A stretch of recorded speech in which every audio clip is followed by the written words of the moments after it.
Whew.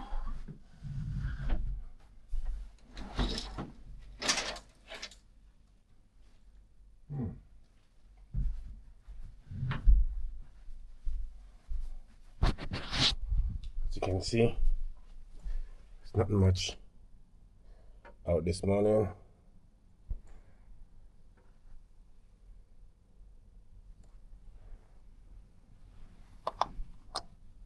Yeah, that's better.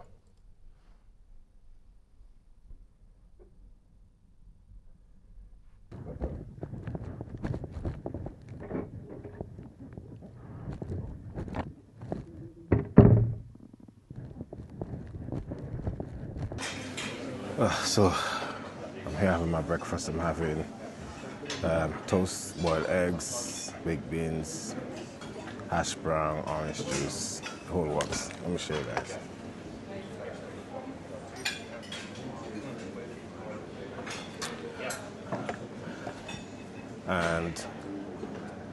And as soon as I'm finished, I'm gonna go out and bring the coach around because we should be leaving here for 7:30. So talk to you guys, catch up with you guys later. Ready for the day? Yes, I'm ready. How is the jet lag treating you? Not bad. Not bad. Some Tucker told me he was awake from 5 a.m. Yeah? Too early. But maybe they just woke up, yeah? Just for a picture. Oh, it's just a picture? Yeah, just take a picture if you want. I have the urge to open all of these. I don't know why. And I have the urge to close all of these. I don't know why. Is that good or bad, Lola? Oh, it's good. It's better than no battery. So at present, the group is over at the Albert Memorial.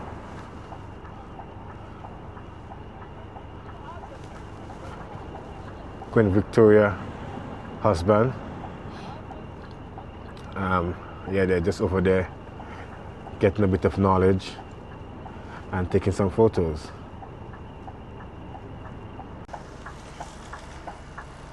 And I should also point out on the opposite side, we can find the Royal Albert Hall.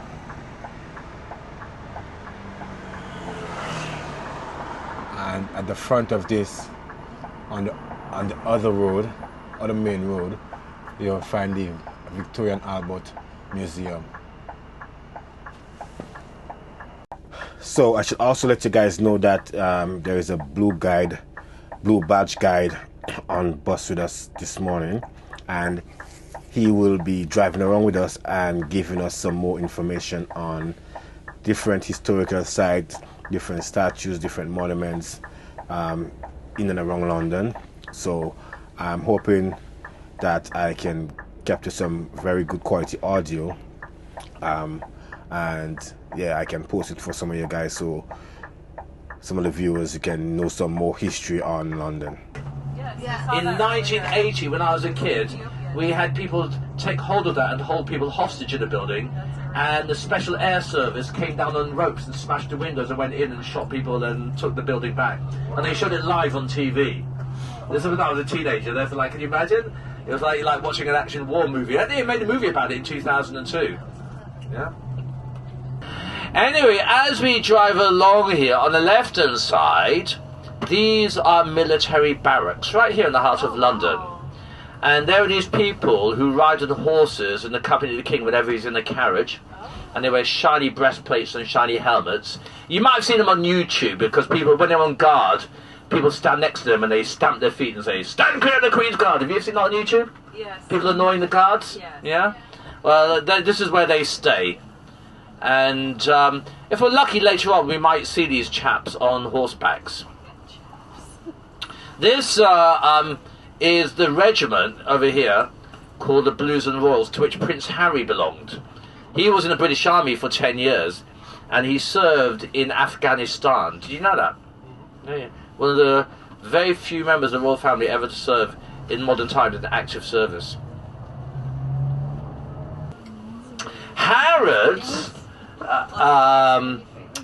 department store used to be owned by 3 Egyptian brothers called the Al Fayeds, And one of them had a son called Dodi, and he was killed in a car crash with the first wife of the King of England. Kids, do you know the name of the wife of King Charles who was killed in a car crash? Go on, kids. No, she was quite a famous princess. Diana. Yeah. That was quite a thing. I remember that. I remember staying up to watch the funeral. Yes.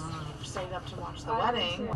Here on the left-hand side, we have Hyde Park, and Hyde Park is the largest area of greenery in central London. This is where we have freshwater lakes where you can swim every day in the year in central London. Seriously? Yeah. They even on Christmas Day they break the ice and they have a competition called the Peter Pan Trophy race where people swim for a trophy on Christmas Day. Yeah. You can row on boats on the lake. They have concerts here in summer.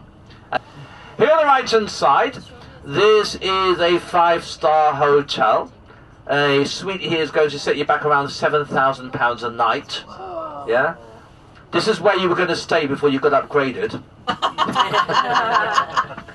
When I was a kid, this was a hospital, and it's been turned into a 5-star hotel. And up ahead, we have the junction around which we're going to go around to the right, called Hyde Park Corner. And you have an arch in there, which is kind of like our Arc de Triomphe. The road actually used to approach it, but the area became so congested with traffic, they reconfigured this area with this gyratory, and now it stands in the middle of this traffic island. Only the monarch is allowed to drive through this. And on top of it, you see a winged figure showing the angel of peace alighting the chariot of war.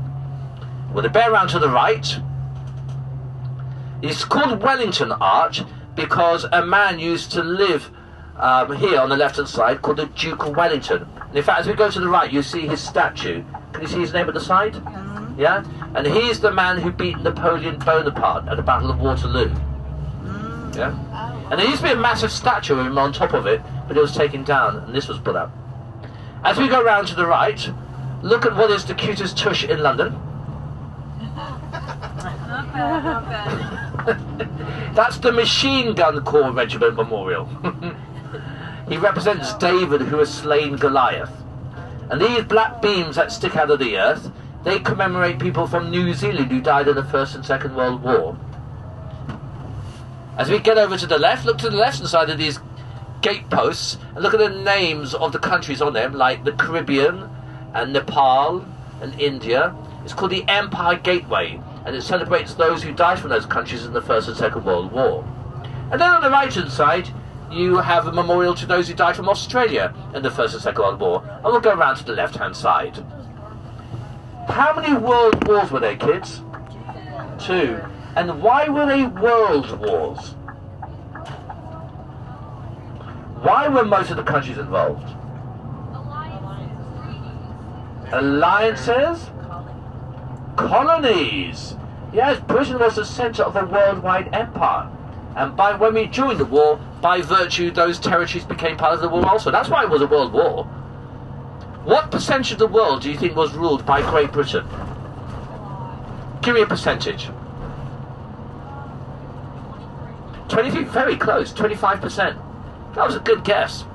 25%. And that's why English is the most widely spoken language in the world. The language of administration of the British Empire was English. Yeah? So next time you get on a plane and you go to some distant climes, and you get off the plane and you're surrounded by incomprehensible babbling, and then you cry out in desperation, does nobody here speak English? And someone says, I do. You can say, thank God for the British Empire. Go on, say that. Is that sticking your American claw? Look, can you see where the spikes are? These are to keep people out, although not always successfully. Yeah? In 1981, somebody got over these and got into the Queen's bedroom. Oh. And she woke up, there's a man standing over her with a jagged piece of glass. Oh. Yeah, and she pushed the panic button and the person downstairs thought it was a false alarm. And she realised nobody was coming, and she asked the man, what are you doing in my room? He said, I've come here to commit suicide. Because he actually was an outpatient of an institution for the mentally disturbed. And he climbed into the palace, broke a glass vase with the idea of cutting his veins, went into a side room, and there was the queen. Anyway, she realised nobody was coming. She said, well, why don't we talk about your problems over a glass of whiskey and a cigarette? And she pushed a button to get the valet up, but he didn't hear the bell because someone was vacuuming where he was standing. And so she said, well, I'll go and get the cigarettes and whiskey myself, and went out and found a policeman to arrest this guy. Can you imagine how many people lost their jobs? Not the only intruder we had. In 1992, a man parachuted naked onto the palace. You're laughing, he was American.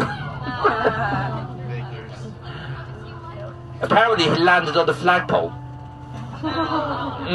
Ended up seeing stars and stripes. Now what we're going to do, the Queen said he had some cheek. We're going to find a place up ahead, hopefully, if we can find a stretch to stop so we can get out. There's a short stretch of road between two entrances. Yeah.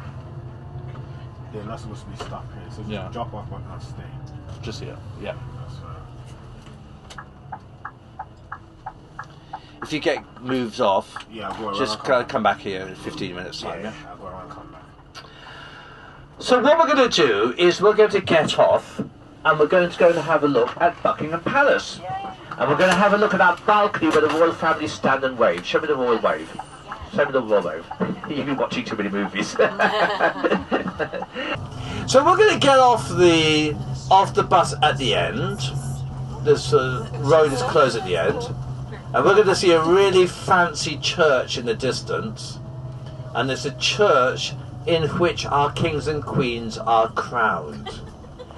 Does anybody know where King Charles was crowned?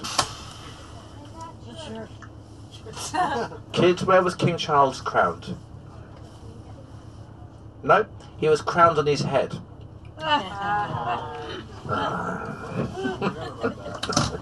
Does anybody know where he was sitting when he was crowned on his head?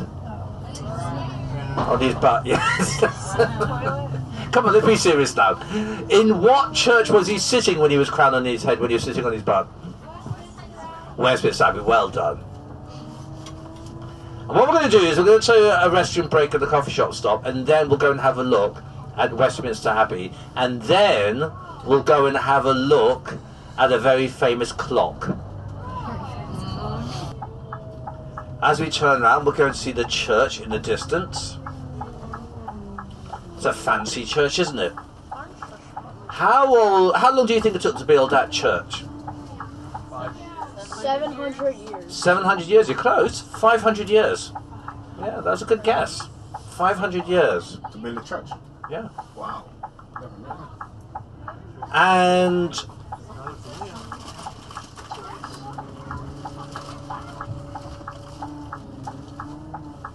And the church falls under the authority of King Charles. So the bishop is in charge of the church, King Charles is. Do you know what we call such churches? We call them royal peculiars. Yeah? Now you may have thought that was King Charles's nickname when he dresses up all funny, but it isn't. It's a church which falls under the authority of a king or queen, a royal peculiar. And they get to decide who gets buried in there. And in that church are buried some very, very famous people. And I'm going to test you later on to see whether you know their names.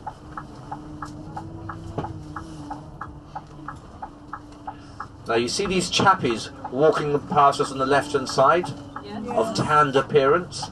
If you look, they've got a special tie on. Can you see what's on the tie?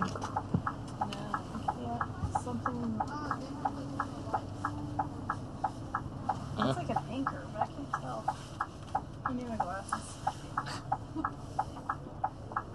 It's a knife called a kurku, which is the knife which is used by soldiers from Nepal called the Gurkhas.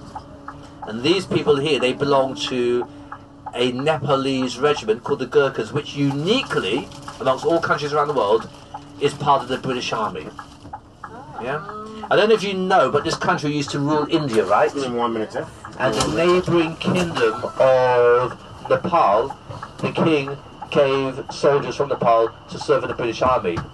And then they became a fixed part of the British Army. And when we left, when India became independent, they stayed in the British Army. So it's the only foreign country with a permanent place in the British Army as part of the history of the British Empire. Alrighty, so... Well, you think you... Oh, yeah. Put the ones in there with, like, you guys, too. Well, I mean, I've got, like, I'm like a... The area that we're in is called Westminster. Where on the compass, on the London map, are we situated? Center.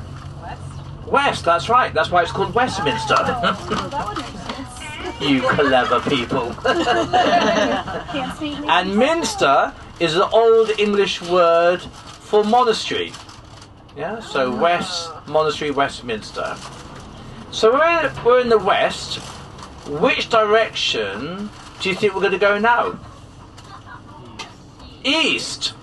And why would you want to go east on any tour of London?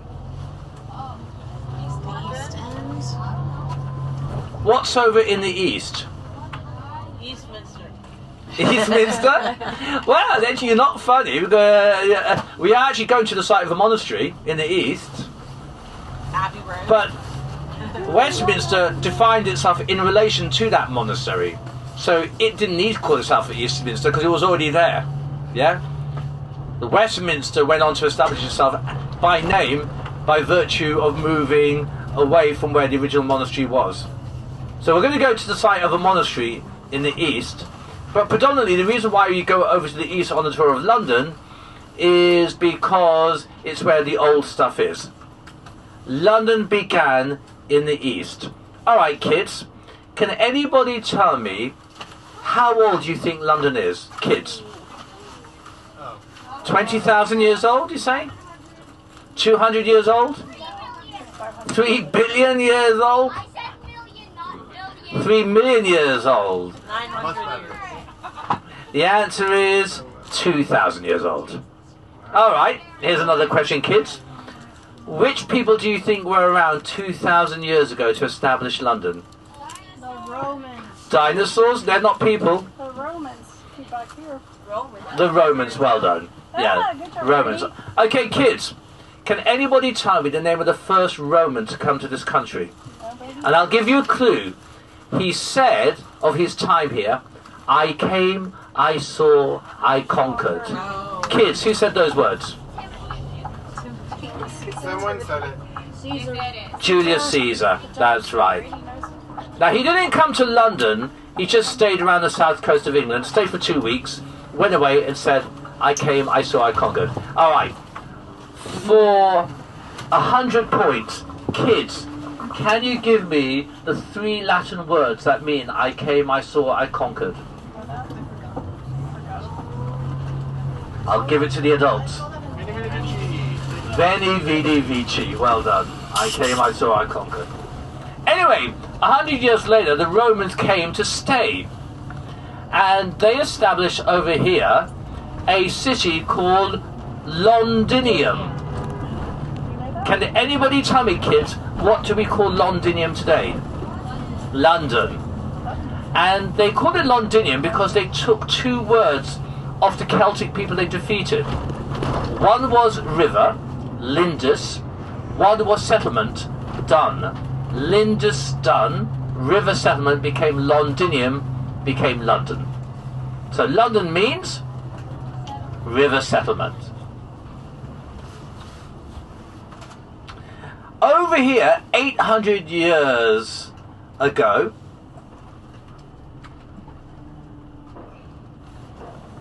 (1,200 years after the Romans came here), the kings and queens came to build a palace, which is now known as Westminster Palace, and a church, which is now called Westminster Abbey. Now, the original palace unfortunately burnt down, so the building that we have today called Parliament is the new Palace of Westminster. And the man who was in charge of the builders who built it, what was his first name? Ben! Come on, I told you this already. And what did we name after Ben? The bell. Okay? And what's the bell called? Big Ben. That's right. Now you kids quite rightly told me that Parliament is like Congress. And I don't know if you kids know, but in Congress there are two chambers that have to agree before laws are passed. Kids, can you tell me what we call those two groups of politicians in Congress? Senate, House of Representatives. Very good. Well done. Adults, tell the kids the name of our two houses. House of Lords, House of Commons. House of Lords and the House of Commons. That's right. Yeah. How many adults, tell the kids, how many members of the House of Representatives we have? 435. We have 650. Yeah. How many adults, tell the kids how many senators you have? 100. We have 792. Whoa. Yeah. So we have 1/4 of your population, but 3 times as many politicians. Okay. Would you like some of our politicians? No. No. Are you sure we've got some to spare? We don't need the extra political discussion. Look to the left-hand side. Look at this white building with the decorated balcony. This is our Supreme Court. Kids, I wonder if you could impress me by telling me how many Supreme Court judges you have in America. 9. 9. Very good. You folks seem to know more than the average American high school student. I'm impressed too. We have 12. All right, kids, impress me again. At what age do your Supreme Court judges retire? They never retire. Kids. I'm a kid. Are you okay? He's a big kid. We've got a deep voice for a kid. They never retire, that's right. Ours retire at the age of 75. Is that a good thing or bad thing? Probably. Old people are done. Our judges give final interpretations of laws that are passed by Parliament. What they don't do is they don't decide whether laws are constitutional or not. Why not? Go on, adults. We don't have a constitution. That's right. So we don't have all those things that you have. For example, the right to bear. Yeah, we don't have that right. Nor do we have free speech. Yeah. To the front, you have a white church with a blue sundial in it. And this is a church called St. Margaret's, and it was built as an overflow church for Westminster Abbey. And it's used by our politicians as a place of worship. It's where, for example, Winston Churchill got married. But it's also the burial place of a man that you've probably heard of, Sir Walter Raleigh. Yeah, he's buried in there. Yeah. One of the governors of the Virginia Company, which settled the first colonies of America, English-speaking colonies. As we come round, we go past the north entrance of Westminster Abbey. It looks like a French cathedral, doesn't it? It looks like Notre Dame in Paris, doesn't it? Yeah. And that's because our kings and queens came from France. As we come round the corner, we look to the left-hand side, and we see a statue of a man with a chair behind him. It's Abraham Lincoln. He was paid for by a Chicago businessman to add to the statues of political luminaries on this square. If you look over your shoulder, you'll see a woman holding a blanket. Her statue is the only female in this square. And she was put up 100 years after women got the vote. She fought for the vote. Women got the vote in this country in 1918. Adults, when did women get the votes in America? 1920. 1920, that's right. On the left-hand side, we have a statue of a man called George Canning. He was Prime Minister for 119 days, the shortest serving Prime Minister, until 2 years ago. 2 years ago, a woman became Prime Minister, and when she became Prime Minister, the newspapers put a photograph of her on the front of their newspapers with a photograph of her lettuce. and they encouraged the readers of the newspaper to take a bet which would last the longest. Can anybody guess which lasts the longest? The lettuce. Yeah? She only lasted 49 days. And she's now nicknamed Liz the Lettuce.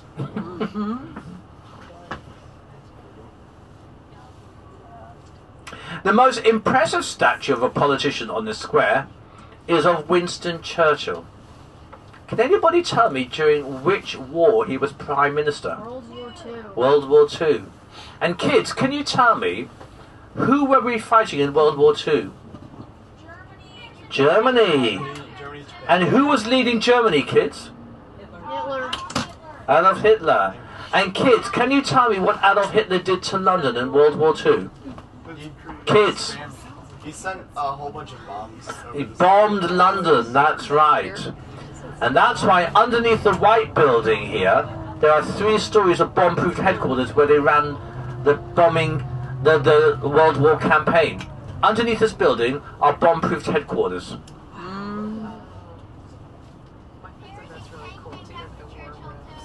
Pardon? There was a tank named after Churchill. There's a tank named after Churchill too.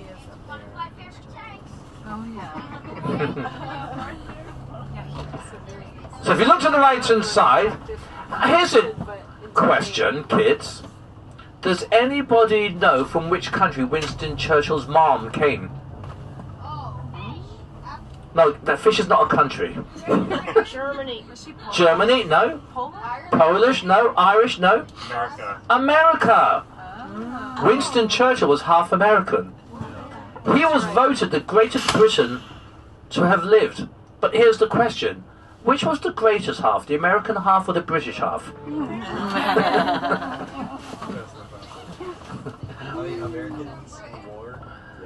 He's got a walking cane in his hand. He served for 52 years as a Member of Parliament. Now, if you look at Parliament, there's a bit with a long grey roof and the white stone body compared to the other building, which is honey-coloured stone. And that's all that's left of the palace that used to stand here that burnt down. Parts of that hall date back 900 years. And when the Queen died, her coffin was laid in there for people to walk past and pay their respects. Did anybody see that on TV? Yeah. And that treatment was given to Winston Churchill. He was considered so important. 300,000 people walked past his coffin over 3 days in 1965 when he was laid to rest here. When he was laid in state here. What we're going to do now is we're going to go over to the east to where his funeral service took place. We're going to go to the church where we bury and honour our great war heroes, because he was a great war hero.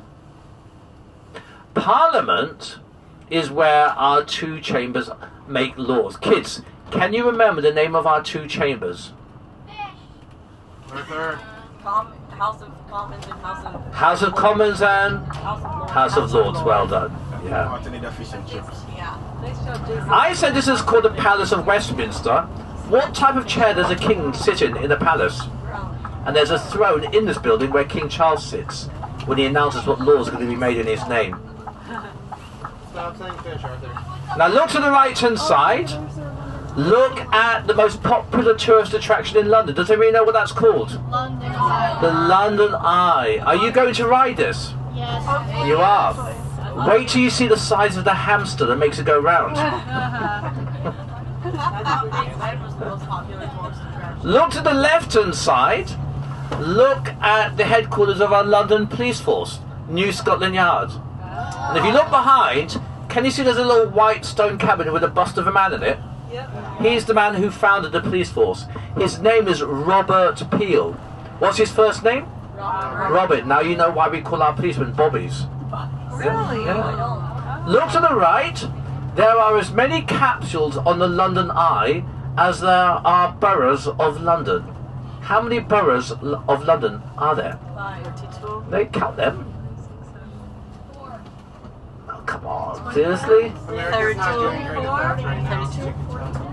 32. Yeah. Now that went up in the year 2000.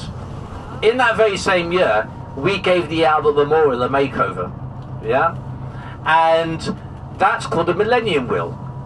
Takes half an hour to go round, carries 15,000 people a day, 3 million people a year. Right next to us, can you see that bust of the man set in the stone plinth. Can you see him?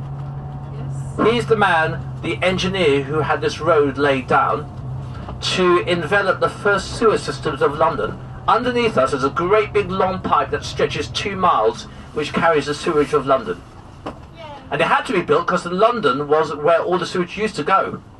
And in 1858, there was so much sewage in the river, it began to ferment like a great big chocolate pudding. That's vivid.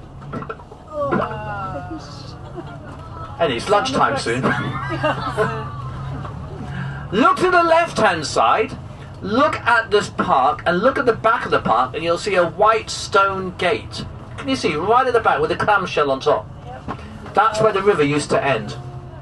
So all this land has been reclaimed from the river to envelop the sewer systems. Can you imagine what a great feat of engineering it was? That's why that man, Joseph Bazalgette, whose bust I show you, is considered such a historical figure. Next to us on the right-hand side, we have a stone obelisk.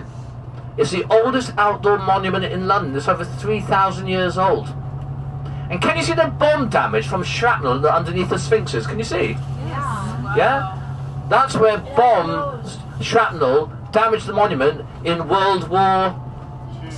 No, World War One. Wow. Not many people remember London was also bombed in World War One. Battle of Britain? Yeah. No, there were airships that came over called the Zeppelins. Okay. And they dropped bombs on London. This bridge here is called Waterloo Bridge, but it's also known as the Ladies' Bridge. Would anybody like to guess why it's called the Ladies' Bridge? It was founded by a lady. It was founded by a lady? No, it was built by ladies in World War II. Oh, Yeah. wow. I grew up thinking it was called the Ladies' Bridge because if you crossed it, you would never see the end of it, but...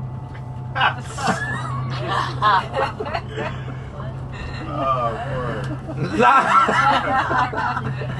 Let's come up this way. Let's go here. As we come up this away from the river, kids, can you tell me the name of the river? Thames. Thames. How do you spell Thames? Thames. Yeah. It looks like Thames, but English is just really messed up language. We have lots of words which we say different to the way we spell. Up ahead, we see a statue of another engineer. His name is Isambard Kingdom Brunel. Very clever man. Until he came along, people thought steamships would not be viable as a form of transport. They thought so much space would be needed for the coal to fuel the steam engines as they cross the Atlantic that there wouldn't be enough space for passengers and therefore they won't be viable. And he did this mathematical equation that showed the larger the ship was, the more efficient it moves through water. And so thus was born the age of the great steam liners. He started tunneling underneath the channel, but then his scheme ran out of money. But had he carried on, he would have done the first tunnel under the water between us and France, called the English Channel. Are you going to France? Yes. How are you going?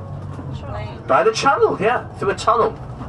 Now kids, when you go pack your bags the night before you go to France, make sure you pack really strong flashlights, because as you go under the sea, if you shine your light through the windows, you get this amazing view of the fish and the sea life around the train. It's incredible.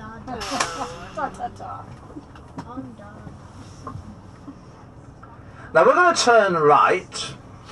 Who's the young chap who told me about the tank named after Churchill?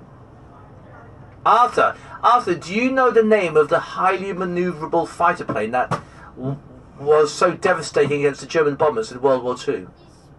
Well done. And if you look straight ahead, there's a statue of a man with a peaked cap, and he's the man who introduced the Spitfire to the Royal Air Force.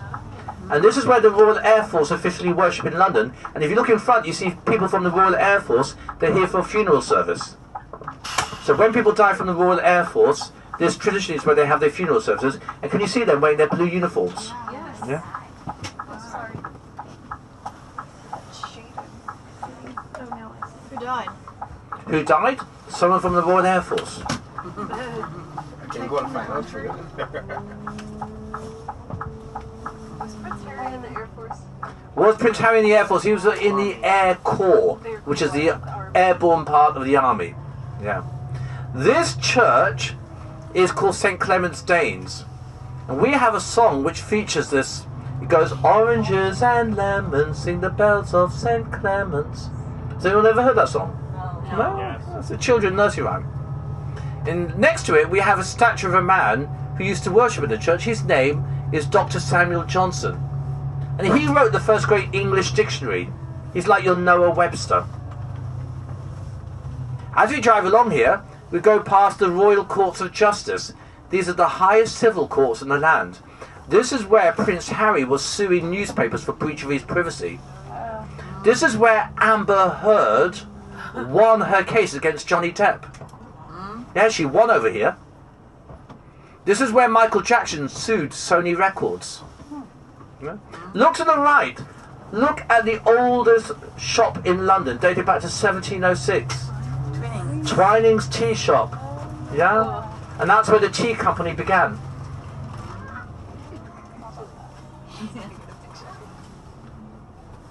As we drive forward, in the middle of the road, you're going to see a stone pillar with a dragon on top.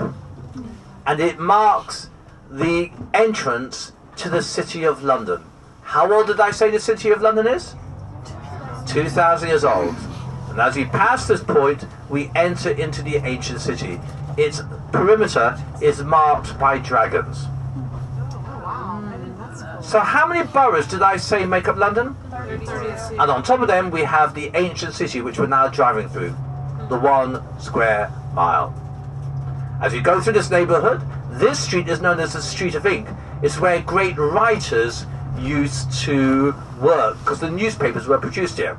Charles Dickens, he used to drink in this pub on the right-hand side, the Old Cock Tavern.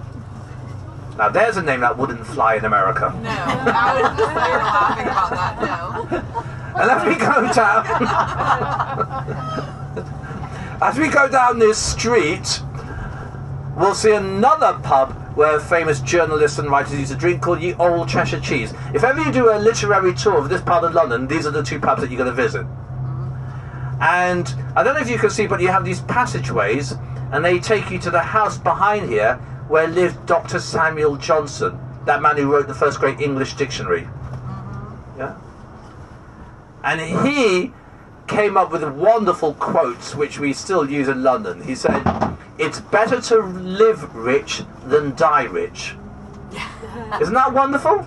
Yep. Yeah? And if you look at the historic pub where he used to drink on the left, he said, "When a man is tired of London, he's tired of life. For there is in London all that life can afford." Isn't that wonderful saying? He said, "Sticks and stones may break your bones, but words will never hurt you." Oh, that was changed on the whip side. And then he was killed when he fell into a printing press.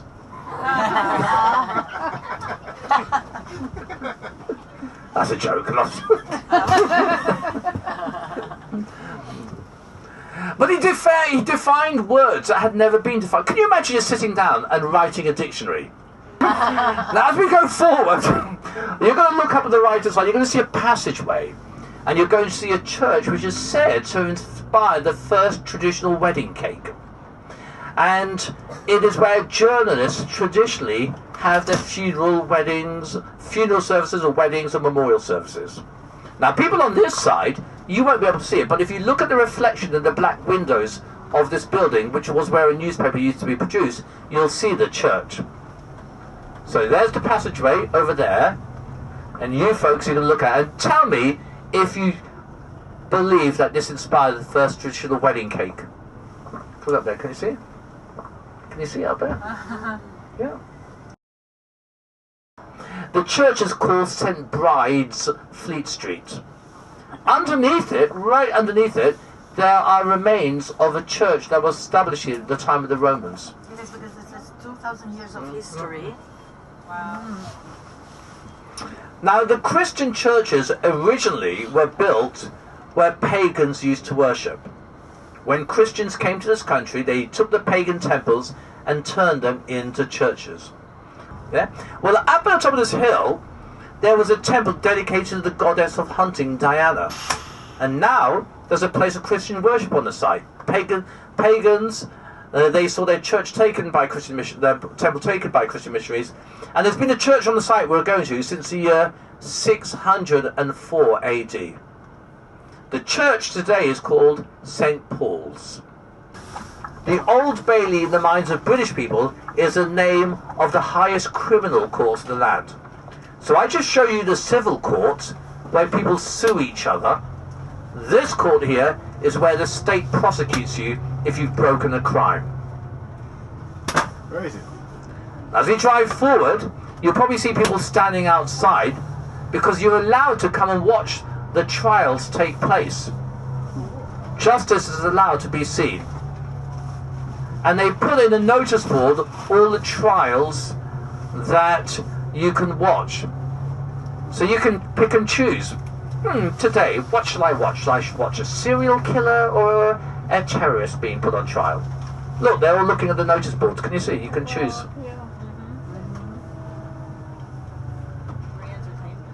A teacher was sent to prison here last week for refusing to use punctuation.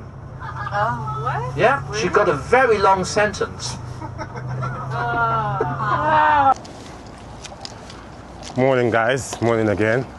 So it's day 3 of my 3-day tour. I'm just heading to the restaurant now. Got myself some breakfast. And after breakfast, I'm going to head out. Do my last tour with the group around London. And because they are going to France tomorrow. And I'm not the driver for them to take them to France. And honestly, I wouldn't like to be the driver to drive them in France anyways. So they have a French group picking them up. I think it's in Calais, they're taking the train. And yeah, so I'll go get some breakfast and I'll catch up with you guys later on during the day. Laters.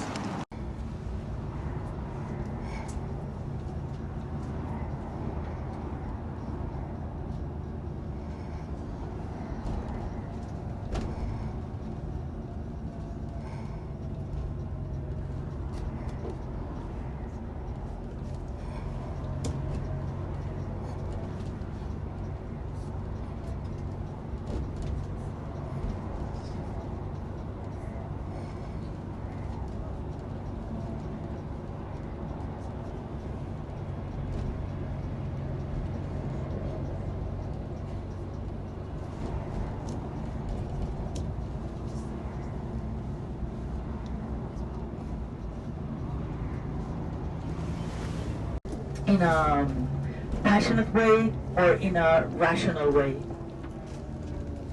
What? Rational way, yeah.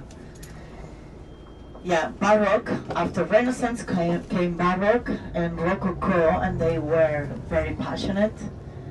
Rococo is the art that during Marie Antonietta period was the art they were.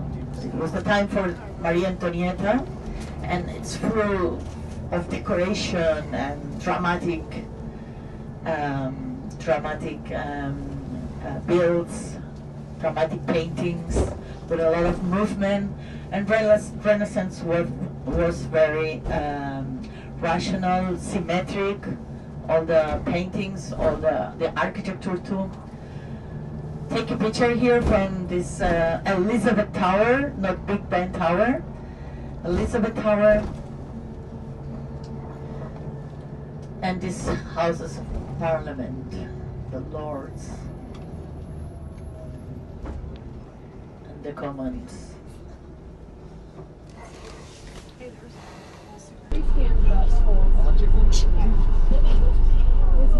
I wish I had one.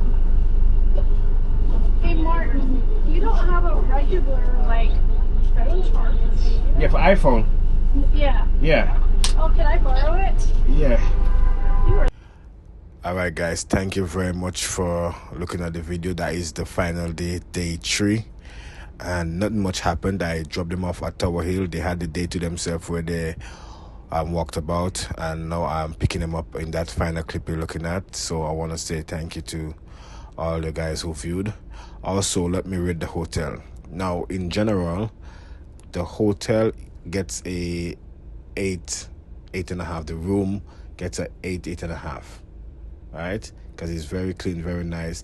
When I went out the first day, came back, my bedding, everything was makeup, everything was prepared for me again. A fresh bottle of water was placed on the table. Very much appreciate that. The food, I would give it a 7.5, 8. It was good, but there was a lot missing from the menu, so I would give it a 7.5, 8. The staff, I will give them a 9, because the few staff I did have conversation with, they were very kind, very friendly, very easy to approach. So I would give them a 9.